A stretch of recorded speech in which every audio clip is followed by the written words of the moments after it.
ஒரு தடவை தொன்ன பிரியாணி செய்ய கத்துக்கோங்க. அடிக்கடி இந்த பிரியாணி நீ செஞ்சு சாப்பிடுவ.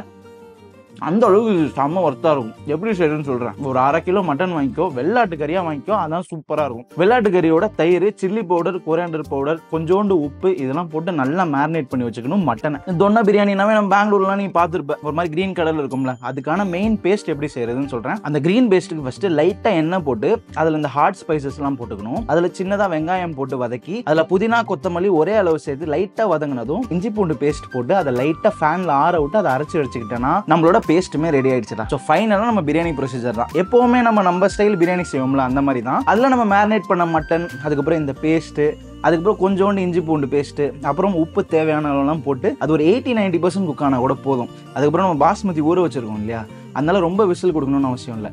ஒரு 2 விசில் கொடுத்து அதே குக்கர் தம்ல நீ எடுத்தேன்னு வச்சுக்கோவேன், நம்ம தொன்ன பிரியாணி ரெடி. நான் பெங்களூர் போனப்போ ஒரு டைம் சாப்பிட்ட ஓஜி தொன்ன பிரியாணி அளவுக்கு டேஸ்ட் வந்துச்சுங்க. நீங்களும் கண்டிப்பாக ட்ரை பண்ணி பாருங்க.